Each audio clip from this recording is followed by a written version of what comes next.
Boom, welcome on to the sports. We still to the podium as a tough questions. Today we're going to be answering the questions on what's wrong with the Packers. And we're going to analyze and break down the Steelers Packers game. So first I'm going to start on the Steelers side.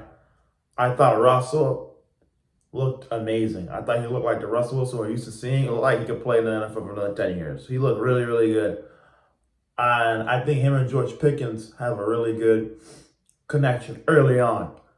We haven't even seen him get involved with Calvin Austin, and then Roman Wilson. He's just not getting back. So there's more that Pat Fryermuth. That's why he made a good come with the play action. Had the defender in his face. He stopped immediately and just kind of sidearmed it or threw it around the defender to Pat Fryermuth for a big play. He ran people over. Like this offense is weapons, and they look really, really good yesterday. And I also thought Najee, because now when you're throwing the ball and you're able to push teams and threaten teams vertically, it lets Najee be able to eat up yards, and it makes the lighter box easier for him to eat up yards. I thought he had an amazing day yesterday. He looked like a true number one. And he still got Jalen Warren. So they have two really good backs that you like. And then you got two really good tight ends that fire me to John Washington. They got Calvin Austin, Roman Wilson, George Pickens, and Van Jefferson. You got a receiving room.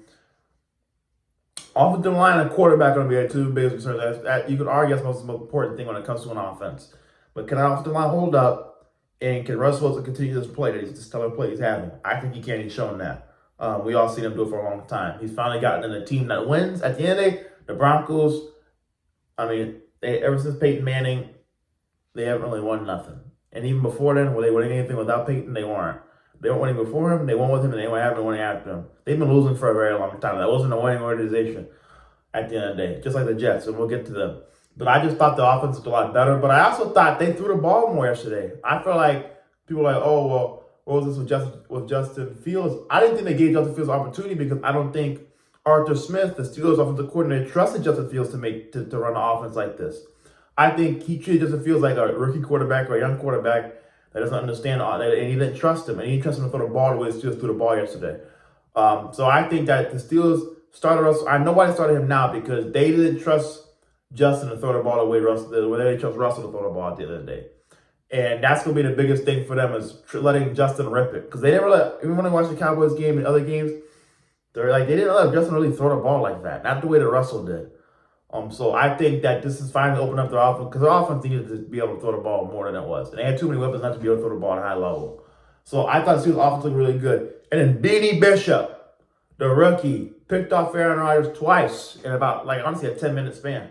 Because he got one right at the end, or 20, 30-minute span. He picked him off, at game time. So it was really close. But Beanie Bishop yesterday looked like a player.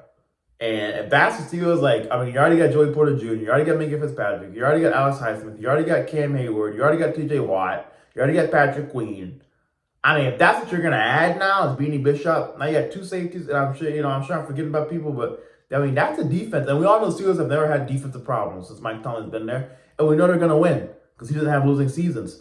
I thought defense looked amazing versus an offense, and Garrett Wilson and Devontae Adams and Brees Hall and Braylon Allen and all these guys, they played, I think, a flat-out phenomenal game. And I just thought the Steelers' defense looked like I almost said national championship, a Super Bowl level defense. So I think that for the Steelers, the biggest thing is going to be the offensive line and quarterback, because I think they have the defense. And I think if they can get this offense figured out and get consistent and get this offensive line figured out, I think they're going to be just fine. I think they'll be just fine making a run to the playoffs. For the Jets, I think. Be quiet.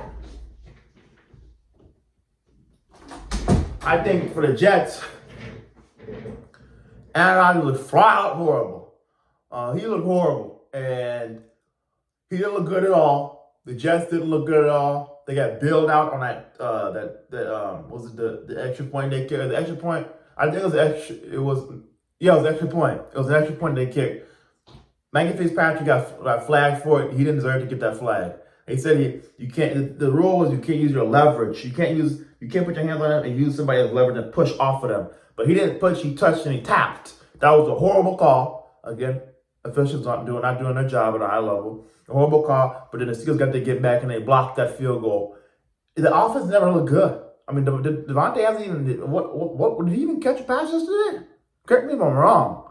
Did he catch a pass yesterday? That's just flat out embarrassing. The Jets have a lot to be embarrassed about, and they should be fed up and embarrassed and upset because you're 2-5 now. I'm like, kiss the playoffs goodbye because it ain't happening. You're getting goodbye, all right? Because it's not gonna happen. Like I said, and I said it, I felt this way for the longest while. Adding Devontae Adams does not move the needle for you. Aaron Rodgers is not what he used to be. And at the end of the day, Devontae Adams is a dummy. He admitted he should never left Green Bay, and I'm sure he's going to come out one day and admit he should never left the Raiders. How do you leave for the Jets and go to a worse team? Explain that. Explain that. I don't feel bad for Devontae at all. He's going to throw his whole career down the drain for Aaron Rodgers. And guess what? Aaron Rodgers ain't jack crap. The Jets organization has always been losers. Their owners are loser. The GMs are loser. They have a losing culture. This is what they do. They lose at the end of the day. The Jets haven't won jack crap in how long? So at the end of the day, we shouldn't be shocked or surprised. The Jets are being the Jets. Jets, Jet. Or they need to start calling them TRASH, trash, because that's what they are. But this is just the Jets code. This is who they are. So at the end of the day, even though it's embarrassing, we shouldn't really be surprised. I think the Jets' window is over. That defense, and I said the same thing for Dallas. They don't have anybody on the interior that can stop the run. Nobody. Where's your Tavondre Sweat, your Jeffrey Simmons, your Dexter Lawrences, your Vita Veas? You know, like those it's not even your Mike Pennells, your Derek Notties. Like those are your Leonard Williams. Like those big dudes on the interior that can stop the run. Your Michael Pierce's. Like where is that for the Jets? Who is that? Your Linval Josephs. Like those are the guys that are not going to get the most respect, but going to do the dirty work on the interior to make sure that these plays get shut down. And they just don't have a guy like that. I don't think they have any guys like that. Nobody big that can hold up a double team. That can force the offensive lineman. We got to double team this guy in the run game. Right? That can hold up offensive lineman and stop them from reaching to the second level on linebackers or potentially even to the third level on safeties. Like on DB. So that's my thing with the Jets. And that's why same thing happened for 49ers. The 49ers ran the ball on Jordan Mason, and he looked like prime. He looked like Christian McCaffrey when they played. You would thought he was a Hall of Fame running back. He was running that Jets defense right down their throat. So I think the Steelers ran right down the Jets' throat, and they couldn't do nothing about it but take it. So the Jets have a lot of work to do up front on the interior D line. And I'll say this too. By the way, I hope you know, but Aaron Rodgers is not the head coach. I mean, Jeff Ulbrich is not the head coach. Aaron Rodgers is the head coach. Jeff Ulbrich is the assistant head coach. Because Aaron Rodgers calls all the shots. If you haven't figured it out by now, Aaron Rodgers is calling all the shots. So Jeff Ulbrich is the assistant head coach. Aaron Rodgers is the head coach. And he's the GM.